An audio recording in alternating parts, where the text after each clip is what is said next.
अस्सलामुअलैकुम गाइस, उम्मीद करता हूं कि आप सब लोग खैरियत से होंगे। आज जो टॉपिक हम डिस्कस करने जा रहे हैं उसका नाम है वैलेंस बॉन्ड थ्योरी। लेकिन इस टॉपिक को डिस्कस करने से पहले मैं आपको बताता चलूं कि पिछली वीडियोस में हमने वेस्पर थ्योरी को काफ़ी तफसील के साथ डिस्कस किया। VSEPR थ्योरी को बहुत ज़्यादा तफसील के साथ हमने डिस्कस कर लिया। VSEPR थ्योरी का जो सबसे बड़ा एडवांटेज है वो ये है कि ये एक मॉलिक्यूल की ज्योमेट्री को प्रेडिक्ट करता है कि इस मॉलिक्यूल की ज्योमेट्री क्या होगी या इसका शेप क्या होगा। लेकिन हमने ये बात डिस्कस नहीं की थी कि इसकी यानी इस थ्योरी की खामियां क्या है, यानी इस थ्योरी के डिसएडवांटेजेस क्या है। तो आज हम वैलेंस बॉन्ड थ्योरी को डिस्कस करेंगे और वैलेंस बॉन्ड थ्योरी को डिस्कस करने से पहले हम फेलियर ऑफ वेस्पर थ्योरी के बारे में बात करेंगे। तो वेस्पर थ्योरी का जो सबसे बड़ा फेलियर था वो ये है कि ये कॉज ऑफ कोवेलेंट बॉन्ड को एक्सप्लेन नहीं करता। कॉज ऑफ कोवेलेंट बॉन्ड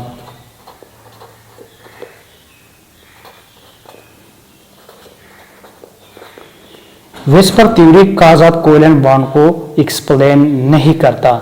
इसका मतलब ये है कि ये आपको ज्योमेट्री के बारे में तो बताता है, लेकिन ये आपको इस बारे में कुछ भी नहीं बताता कि दो एटम्स के दरमियान कोवेलेंट बॉन्ड किस तरह से बनता है। तो ये कॉज ऑफ कोवेलेंट बॉन्ड को एक्सप्लेन नहीं करता। डोंट एक्सप्लेन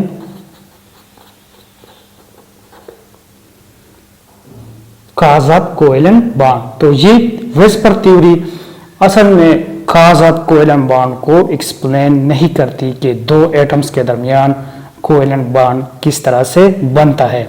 अब हम डिस्कस करेंगे वैलेंस बॉन्ड थ्योरी को। वैलेंस बॉन्ड थ्योरी का सबसे बड़ा एडवांटेज है वो ये है कि ये सक्सेसफुली एक्सप्लेन करता है कॉज ऑफ कोवेलेंट बॉन्डिंग को। Successfully explain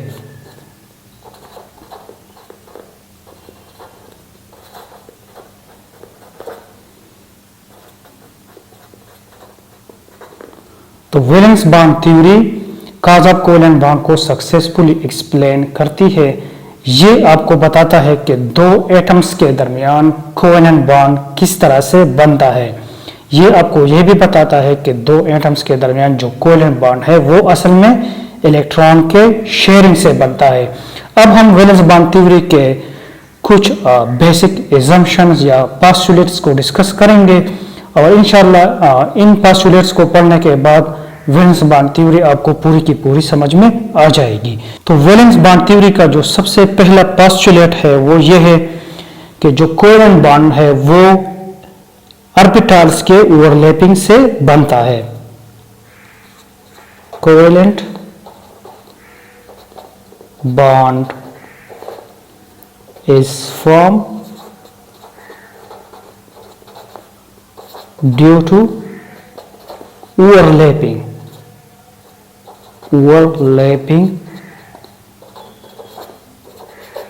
of orbitals। इस थ्योरी के तहत जो कोवेलेंट बॉन्ड है वो असल में ऑर्बिटल्स के ओवरलैप से बनता है। फॉर एग्जांपल यहां पे एक ऑर्बिटल ये है और एक ऑर्बिटल ये है, तो ये जब एक दूसरे के साथ ओवरलैप करते हैं तो असल में कोवेलेंट बॉन्ड बनता है। ये ओवरलैप वाली जगह है जहां पे ये दोनों एटम एक दूसरे के साथ ओवरलैप करते हैं और ये एरिया ये दोनों आपस में शेयर करते हैं। तो कोवेलेंट बॉन्ड असल में ऑर्बिटल्स के ओवरलैप से बनता है वैलेंस बॉन्ड थ्योरी के तहत। अच्छा, अब इसका जो दूसरा पोस्टुलेट है वो ये है कि कोवेलेंट बॉन्ड में सिर्फ वो ऑर्बिटल पार्टिसिपेट करेंगे जो हाफ फिल्ड होंगे। मतलब कोवेलेंट बॉन्ड में सिर्फ वो ऑर्बिटल्स पार्टिसिपेट करेंगे जिनमें सिर्फ एक इलेक्ट्रॉन होगा। हाफ फिल्ड ऑर्बिटल्स का मतलब यह है कि इसमें एक इलेक्ट्रॉन होगा। तो यहाँ पे मैं इसको लिख देता हूँ। जो दूसरा पोस्टुलेट है वो ये है कि only half filled atomic orbitals participate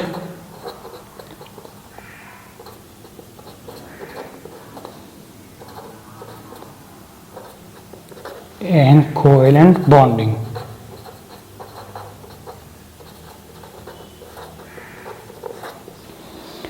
इसका जो दूसरा पोस्टुलेट है वो ये है कि जो कोवेलेंट बॉन्ड बनता है उसमें सिर्फ हाफ फेल्ड एटॉमिक ऑर्बिटल जो है वो ही सिर्फ इसमें पार्टिसिपेट करेंगे, या कोवेलेंट बॉन्ड सिर्फ और सिर्फ हाफ फेल्ड एटॉमिक ऑर्बिटल के ओवरलैप से बनेगा। फॉर एग्जांपल यहाँ पे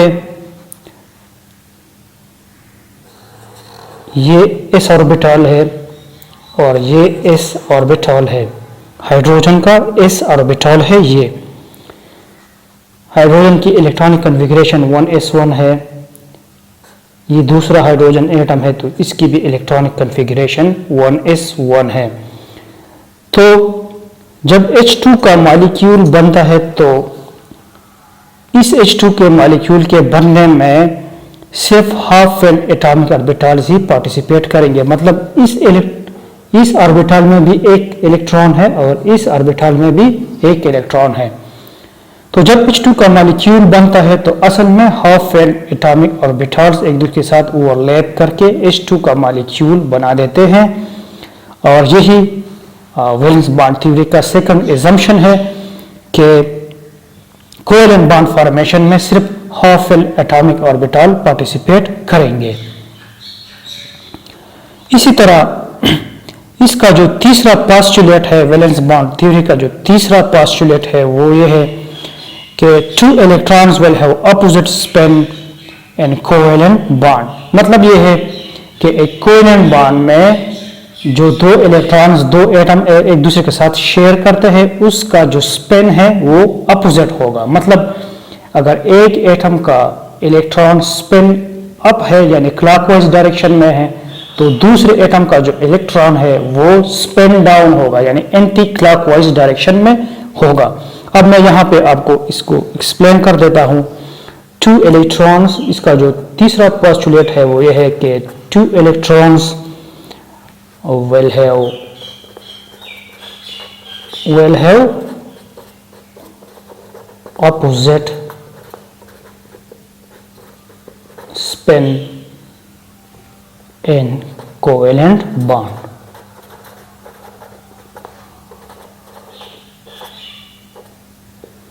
इसका मतलब यह है कि जो दो इलेक्ट्रॉन्स है उसका जो स्पिन होगा एक कोवेलेंट बॉन्ड में वो अपोजिट होंगे।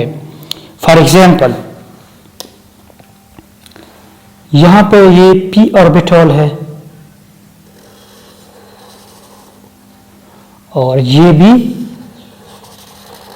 p ऑर्बिटल है। तो जब ये दोनों एक दूसरे के साथ एक एक इलेक्ट्रॉन को शेयर कर लेते हैं तो उसका जो मतलब इसमें जो दो इलेक्ट्रॉन्स होंगे उनका जो स्पिन होगा वो अपोजिट होगा। एक का स्पिन अप होगा तो दूसरे का स्पिन डाउन होगा। और यही वैलेंस बॉन्ड थ्योरी के तीनों पोस्टुलेट है। मैं एक मरतबा फिर आप लोगों को रिपीट कर देता हूँ। वैलेंस बॉन्ड थ्योरी के तहत एक कोवेलेंट बॉन्ड जो है वो दो एटम्स के दरमियान इलेक्ट्रॉन के शेयरिंग से बनता है। इसके जो तीन पोस्टुलेट है बेसिक असम्पशन वो ये है कि कोवेलेंट बॉन्ड जो है वो एटॉमिक ऑर्बिटल्स के ओवरलैप से बनता है। मतलब एक एटम के साथ जो ऑर्बिटल है या दूसरे एटम के साथ जो ऑर्बिटल है वो एक दूसरे के साथ ओवरलैप होंगे तो तब ही कोवेलेंट बॉन्ड बनेगा। इसका जो दूसरा पोस्टुलेट है वो ये है कि सिर्फ और सिर्फ वो ऑर्बिटल्स पार्टिसिपेट करेंगे कोवेलेंट बॉन्ड फॉर्मेशन में जो हाफ फेल्ड होंगे जिनमें एक एक इलेक्ट्रॉन होगा। फॉर एग्जांपल H2 के मॉलिक्यूल में हर हाइड्रोजन एटम एक एक ऑर्बिटल को ऑफर करता है और उन एक एक ऑर्बिटल में एक एक इलेक्ट्रॉन होता है। तो बेसिकली ये हाफ फेल्ड एटॉमिक ऑर्बिटल है जो कोवेलेंट बॉन्डिंग में पार्टिसिपेट कर सकते हैं। अगर दो इलेक्ट्रॉन हो तो फिर ये यानी अगर दो इलेक्ट्रॉन हो एक ही ऑर्बिटल में तो फिर ये बॉन्डिंग में पार्टिसिपेट नहीं कर सकते। इसी तरह इसका जो तीसरा पोस्टुलेट है वो ये है कि कोवेलेंट बॉन्ड में जो दो इलेक्ट्रॉन होते हैं उसका जो स्पिन होगा वो एक दूसरे के अपोजिट होगा, मतलब एक का स्पिन अप होगा तो दूसरे का स्पिन डाउन होगा, या एक का अगर क्लॉकवाइज होगा तो दूसरे का एंटी क्लॉकवाइज होगा। अच्छा दोस्तों, हमने ये बात तो डिस्कस कर ली कि दो एटम्स के दरमियान कोवेलेंट बॉन्ड इलेक्ट्रॉन के शेयरिंग से बनता है, लेकिन ये शेयरिंग ऑफ इलेक्ट्रॉन्स किन किन तरीकों से होती है अब हम उसको डिस्कस करेंगे।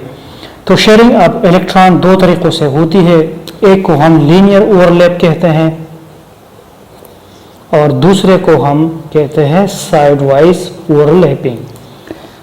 लीनियर ओवरलैप से सिग्मा बॉन्ड बनता है, जबकि साइड वाइज ओवरलैप से पाई बॉन्ड बनता है। इस पाई बॉन्ड को हम नेक्स्ट वीडियो में डिस्कस करेंगे, लेकिन जो लीनियर ओवरलैप है और लीनियर ओवरलैप के जरिए जो सिग्मा बॉन्ड बनते हैं वो किन किन तरीकों से बनते हैं, तो इस लेक्चर में आज हम इसको डिस्कस करेंगे।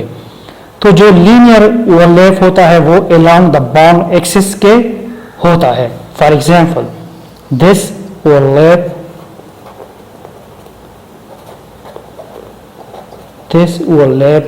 happens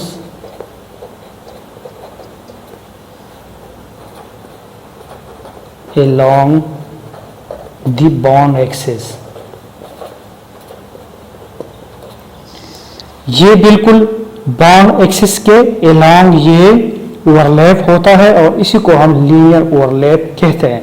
फॉर एग्जाम्पल, अगर ये बॉन्ड एक्सिस है, फॉर एग्जाम्पल ये बॉन्ड एक्सिस है और इस पे दो ऑर्बिटल्स एक दूसरे के साथ ओवरलैप करते हैं इस बॉन्ड एक्सिस के अलोंग, तो उसकी एग्जाम्पल कुछ इस तरह से होगी और ये वो एरिया है जहाँ पे ये आपस में ओवरलैप करते हैं। तो ये असल में क्या है, लीनियर ओवरलैप की एग्जाम्पल है। लीनियर ओवरलैप का ये एग्जाम्पल है। दो ऑर्बिटल्स बिल्कुल exactly along the bond axis एक दूसरे के साथ ओवरलैप करते हैं और इसी को हम ओवरलैप कहते हैं, और इसके नतीजे में जो बॉन्ड बनता है उसको हम क्या कहते हैं, सिग्मा बॉन्ड कहते हैं। अब लीनियर ओवरलैप के डिफरेंट टाइप्स है। एक को हम एस ओवरलैप कहते हैं,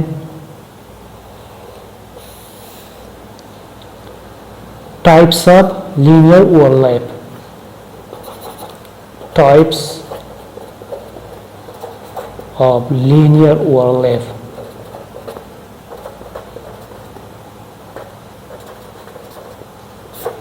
लीनियर ओवरलैप के कितने टाइप्स है, तो इसके 3 टाइप्स है और पहला है एस ओवरलैप। पहला जो इसका टाइप है वो है एस ओवरलैप,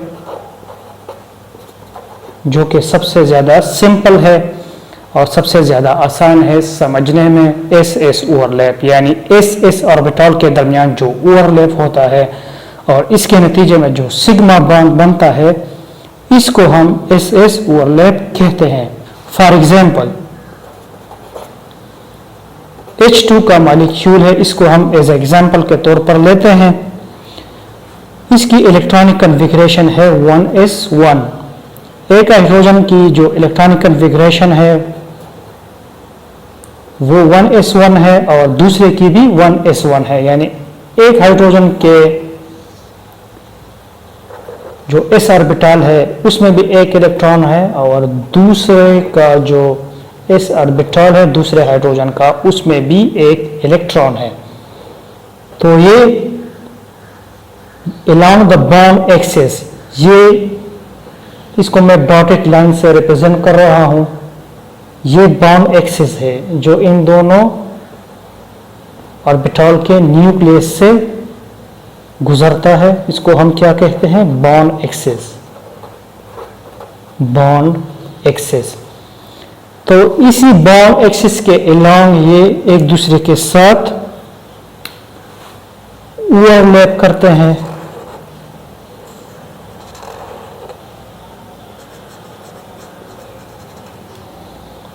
और इसी के नतीजे में जो बॉन्ड बनता है उसको हम क्या कहते हैं, सिग्मा बॉन्ड कहते हैं। और ये SS ओवरलैप की एक एग्जांपल है। इसके बाद लीनियर ओवरलैप की जो सेकंड टाइप है वो sp ओवरलैप है, मतलब एक s ऑर्बिटल और दूसरा p ऑर्बिटल एक दूसरे के साथ अलोंग द बॉन्ड एक्सिस एक दूसरे के साथ ओवरलैप करते हैं, और इस ओवरलैप के नतीजे में जो बॉन्ड बनता है उसको हम सिग्मा बॉन्ड कहते हैं, और जो ओवरलैप की जो टाइप है उसको हम sp ओवरलैप कहते हैं। तो फॉर एग्जांपल HCl का जो मॉलिक्यूल है ये sp ओवरलैप की एक एग्जांपल है। फॉर एग्जांपल हाइड्रोजन की इलेक्ट्रॉनिक कॉन्फ़िगरेशन 1s1 है, और क्लोरीन जिसका एटॉमिक नंबर 17 है, इसकी इलेक्ट्रॉनिक कॉन्फ़िगरेशन कुछ इस तरह से है 1s2 2s2 2p6 3s2 3p5, यानी इसके वैलेंस शेल में 7 इलेक्ट्रॉन्स है। तो इसका जो लीविस डॉट स्ट्रक्चर है वो कुछ इस तरह से है, लीविस डॉट स्ट्रक्चर।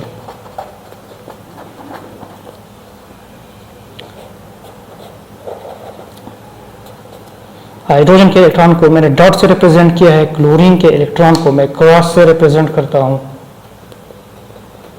7 इलेक्ट्रॉन्स है, तो ये एक इलेक्ट्रॉन को शेयर करके HCl का मॉलिक्यूल बना देते हैं जो कि सिंगल कोवेलेंट बॉन्ड है, और ये sp ओवरलैप की एक एग्जांपल है। sp ओवरलैप यहाँ पे आप देख सकते हो क्लोरीन का जो p ऑर्बिटल है उसमें 5 इलेक्ट्रॉन है, और जो s ऑर्बिटल है उसमें 2 इलेक्ट्रॉन है, यानी इसके वैलेंस शेल में टोटल 7 इलेक्ट्रॉन है, इसको सिर्फ 1 इलेक्ट्रॉन की जरूरत है। तो बेसिकली क्या होता है कि हमें पता है कि हाइड्रोजन के वैलेंस शेल में यानी s ऑर्बिटल में सिर्फ 1 इलेक्ट्रॉन है, तो जो हाइड्रोजन का 1s ऑर्बिटल है, हाइड्रोजन का जो 1s ऑर्बिटल है इसमें 1 इलेक्ट्रॉन है, वो क्लोरीन के p ऑर्बिटल से जिसमें 5 इलेक्ट्रॉन है उसके साथ ओवरलैप कर लेते हैं, और इसके नतीजे में जो बॉन्ड बनता है या जो ओवरलैप होता है उसको हम sp ओवरलैप कहते हैं। इसको हम क्या कहते हैं? sp ओवरलैप, यानी s और p के दरमियान जो ओवरलैप होता है उसको हम sp ओवरलैप कहते हैं।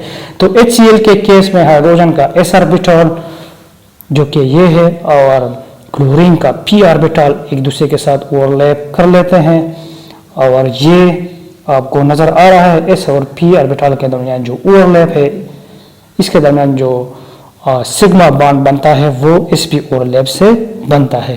ओवरलैप की जो तीसरी टाइप है, लीनियर ओवरलैप की जो तीसरी टाइप है उसको हम pp ओवरलैप कहते हैं, मतलब दोनों ऑर्बिटल जो ओवरलैप करते हैं वो p ऑर्बिटल्स होंगे। फॉर एग्जांपल Cl2 के केस में एक क्लोरीन के जो इलेक्ट्रॉनिक कॉन्फ़िगरेशन है उसको मैं दोबारा लिख देता हूँ 1s2 2s2 2p6 3s2 and 3p5। इसके वैलेंस शेल में 7 इलेक्ट्रॉन्स है, और यही इलेक्ट्रॉनिक कॉन्फ़िगरेशन आप दूसरे क्लोरीन एटम के लिए भी लिख सकते हो, क्योंकि यहाँ पे क्लोरीन के मॉलिक्यूल के केस में जो दोनों एटम्स है वो क्लोरीन के हैं। तो बेसिकली क्या होता है कि जो क्लोरीन का जो एटम है, जो क्लोरीन का जो मॉलिक्यूल है उसमें एक क्लोरीन अपना जो p ऑर्बिटल है वो ऑफर करता है ओवरलैप के लिए। इसी तरह जो दूसरा क्लोरीन एटम है वो भी अपना p ऑर्बिटल ऑफर करता है ओवरलैपिंग के लिए। तो ये 3p ऑर्बिटल है एक क्लोरीन का, और ये 3p ऑर्बिटल है दूसरे क्लोरीन एटम का। तो यहाँ पे आप अब देख सकते हो ये लीनियर ओवरलैप है।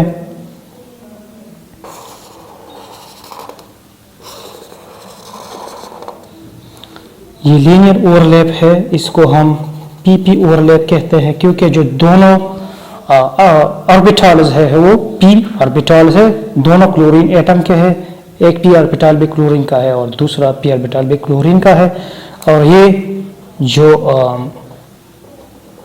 ओवरलैप है ये अलोंग द बॉन्ड एक्सिस के होता है। ये बॉन्ड एक्सिस है जिसको मैंने ड्रॉ कर लिया है, बॉन्ड एक्सिस। और इसी को हम क्या कहते हैं, सिग्मा बॉन्ड कहते हैं, सिग्मा बॉन्ड।